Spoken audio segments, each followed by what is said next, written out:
All right. This video everybody should watch. It's about Carl Jung and why he hid this book, the Red Book. He didn't want to teach it because it'd be called heresy to the church, but it's all biblical. He lived it. He saw demons like me. He's been in the pit like me. He saw the darkness like me.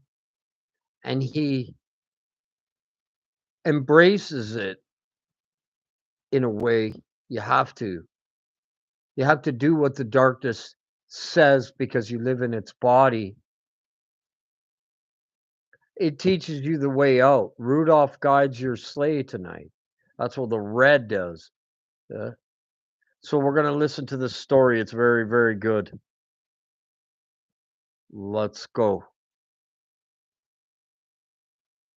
There comes a moment in every great thinker's life when the very ground beneath them breaks apart. For Carl Jung, that moment was the day he walked away from Sigmund Freud. They had been close, almost like father and son. Freud believed Jung was his intellectual heir, the one to carry the torch of psychoanalysis into the future. But Jung had seen something Freud didn't want to see. Something deeper, stranger, more dangerous. He saw the soul, not just the mechanical inner workings of the psyche, not just trauma, repression, or childhood wounds. He felt the presence of something alive inside himself, something that whispered in dreams and moved beneath thought. And when he tried to speak about it, Freud rejected him. That's when it all began to fall apart.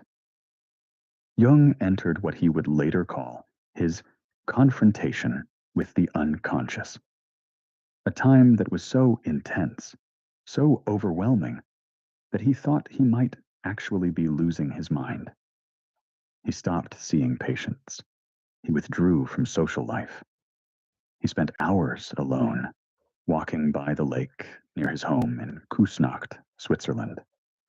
He could feel something bubbling up from below. A storm, not outside, but within. He wrote in his journal, "I had to let myself plummet down into the depths. What I had previously done was to..." If you listen to this, it's very spiritual. It's very biblical. This is stuff out of the Bible, but he lived it. You have to live the Bible. You can't wear a mask of a church to avoid the inner self. This is what the Jesus believers do. They avoid the inner beast. They don't want to acknowledge the darkness getting us out. They think it's all light. They got it wrong. It's mostly darkness that gets us out of here.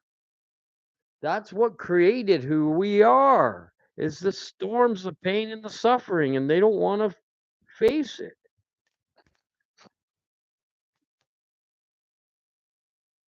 Him over the surface. But now I had to penetrate into the depths. He was not exaggerating. Visions began. Strange dreams. He saw rivers of blood flooding Europe, years before World War I ever began. He saw apocalyptic images, prophets, gods, demons. Most people would have run, would have tried to drown it in distraction, medication, or denial. And this is what we see. I've seen demons. I've had sexual encounters with demons. I've been in the pit.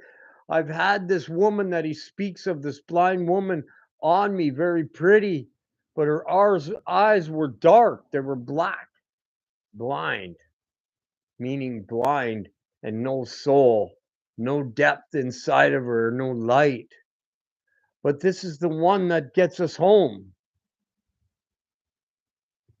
It's the inner dark self that works itself out because it doesn't belong in you. but not young. He leaned in. He set aside every book, every theory, every belief he had clung to. And instead, he picked up a pen and he listened. What came through him was not like ordinary writing. These were not clinical notes or philosophical essays. But all of his writings matched the Bible and what the people go through in the Bible. He walked through it.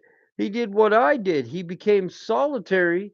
He quit his job of being a psychologist and he walked through the spiritual journey of the war against yourself, against your inner being,